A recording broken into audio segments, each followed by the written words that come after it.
On the way back to Kidapawan City, dumaan po ako rito sa Miarayon, Talakag, Bukidnon. Ito yung area na na-discover ko nung Secretary of Agriculture ako. At dito nang galing yung mga gulay na dinala namin sa Manila at the time na merong vegetable crisis. At ito yung batang farmer. Actually, siya ang tribal chieftain ngayon. He belongs to the Talaandig tribe ng Bukidnon, si Ryan Danyo. Pero BS Agronomy graduate. Agronomy ka, di ba? Sir. And siya yung leader ng mga vegetable farmers dito. Nakapunta na ito ng Canada, nakapunta na ng Indonesia because of the Department of Agriculture, no? So ngayong araw na to, dumaan po ako rito kasi gusto kong tignan ito experimental na, Ryan, kung saan kaya ito gitanom nila to?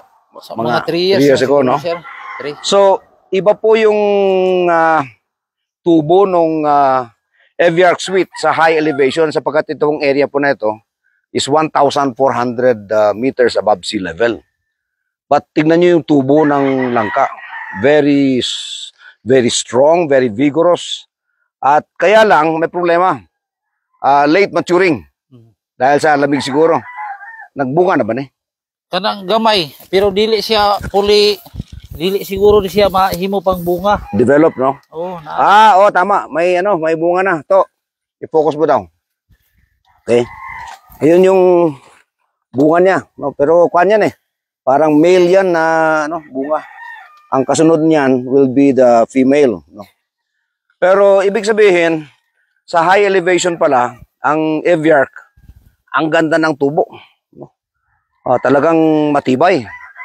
Pero problema, late maturing sapagkat sa lowland 2.5 years nagbubunga na yung aming Eviarc. Dito 3 years na, ngayon pala nag-uumpisa. But there's another secret.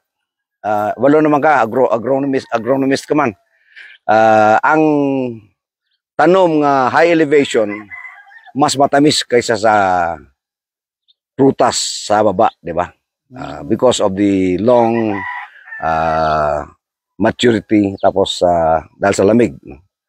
So, pero I'm happy nga ingon ani kagwapo ang imong langka, and this could already serve as your plano nimo mother plant. Tama, no? So, sige, padalang kita ng mga rootstock ng langka para dili na lang ta mag-enarching. Magpa-train pa mi, sir. Enarching na lang, no? Ipa-train mo sa enarching kaya daghan na tag mahimo ini nga similya sa Eviarc Suite. And matanom nato sa mga bukid, double purpose. Namoy langka production, hugong pa sa soil erosion. Okay? So congrats Dato Ryan Danyo, chieftain ng Talaandig tribe dito sa Miarayon, Talakag.